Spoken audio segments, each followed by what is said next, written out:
काल जन आक्रोश मोर्चामध्ये अक्षरशः लोकांचा राग उसळला आणि थेट राग आता मालेगाव न्यायालयात घुसला होता। गेट देखील तोडला होता आणि काल याच ठिकाणी गेटवरती मालेगावकरांनी काही आंदोलकांनी या ठिकाणी येऊन या गेटवरती लाथा चपल्या मारल्या होत्या आणि त्या पार्श्वभूमीवरती कालच हा गेट बंद करण्यात आलेला आहे। आपण बघू शकतो आज शनिवार आहे, आजू देखील या ठिकाणी लाथा मारल्याचा बूट या ठिकाणी पडलेला आहे। अशी परिस्थिती या ठिकाणी समोर आहे। न्यायालयात देखील मोठे वकील संघातले वकील लोक जे होते, न्यायाधीश होते, थोडे धास्तावले होते। एवढा मोठ्या प्रमाणात आलेला मॉबमध्ये नियंत्रण कसं करायचं असा प्रश्न या ठिकाणी समोर पडला होता। आपल्याबरोबर वकील संघाचे काही पदाधिकारी आहेत, आपण त्यांच्याशी बातचीत करूया। साहेब, नेमकी कालची परिस्थिती अचानक समोर आली होती, नेमकी काय परिस्थिती समोर होती? कालची अशी परिस्थिती होती की भव्य मोर्चा निघाला होता आणि त्या परिस्थितीनुसार काही गैरसमजुतीने तो मापमध्ये घुसला।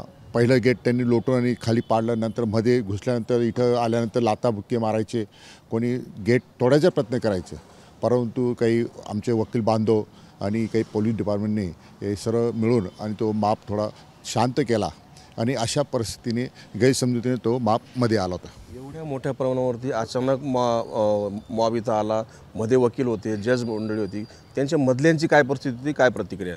काय झालं, काल कथित प्रकरणी चिमुरडीच्या समर्थनार्थ मालेगाव येथे जन आक्रोश मोर्चाचे आयोजन करण्यात आलेले होते।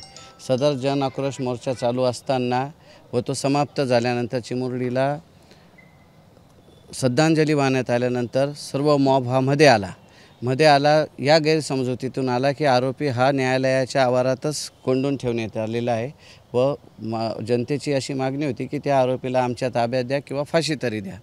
त्या समजुतीतून मॉब इथं आल्यानंतर आपण दाखवल्याप्रमाणे इथं पब्लिकने लाथा मारलेल्या आहे ह्या गेटला आणि भावना अतिशय तीव्र असल्यामुळे हा जनप्रक्षोभ उसळलेला आहे। परंतु जेव्हा हा सर्व मॉबमध्ये आला त्यानंतर वकिलांमध्ये सुद्धा एक भीतीचं वातावरण निर्माण झालेलं होतं। सर्व कोर्ट हॉल आम्ही रिकामा करून ठेवलेला होता। पक्षकार देखील लगेच पटापट ज्याच्या याला चालले गेलेले होते आणि त्यानंतर प्रशासनाने अतिशय शांत पद्धतीने आणि उत्कृष्ट पद्धतीने मालेगावचे DYSP तेगबीर सिंग संधू यांच्या नेतृत्वाखाली पोलिसांनी अतिशय संयमाने कालची परिस्थिती काल न्यायाधीशांची याबाबतीत चर्चा झाली असेल?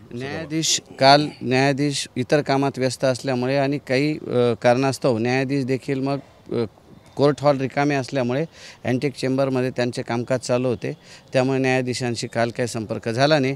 परंतु न्यायाधीशांनी देखील अतिशय कडक पावले याबाबतीत उचललेले आहेत आणि प्रशासनाला आदेश सुरक्षिततेच्या दृष्टीने दिलेले आहेत। नक्कीच या बाबतीत गुन्हा देखील दाखल करण्यात आला। आपण काल मध्ये देखील होतात, मध्ये एवढा मोठा मॉब असताना आपल्यावर काय बितली आणि काय परिस्थिती होती? आता आम्ही सर्व वकील बांधव कोर्टात होतो। एवढा मोठा मॉब मध्ये आल्यानंतर आम्हालाही आमची असुरक्षितता वाटावी लागली होती आणि आम्ही सर्व एका आमचे जे चेंबर आहे तिथं थांबलेलो होतो आणि आमचं एकच म्हणणं आहे लोकांना की जे बी होईल ते कायद्याने होऊ द्या आणि लवकरात लवकर फास्ट ट्रॅक कोर्टात मॅटर चालून त्याला फाशीची शिक्षा व्हायला पाहिजे, असं आमचे सगळे वकील बांधवांची एक सुरात भावना आहे आणि आम्ही सगळे वकील लोक त्यासाठी त्याचे मोर्चामध्ये सुद्धा सहभागी झालेले होते।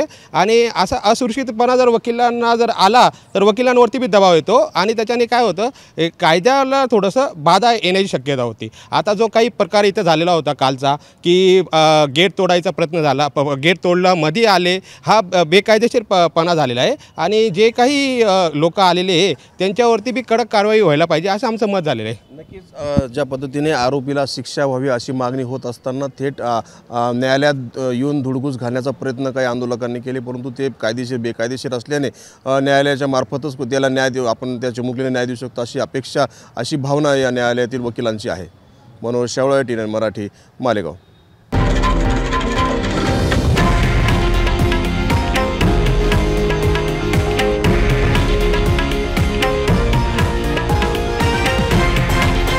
हे आहे देशातील नंबर 1 न्यूज नेटवर्क आणि आपण पाहत आहात TV9 मराठी, एकमेव।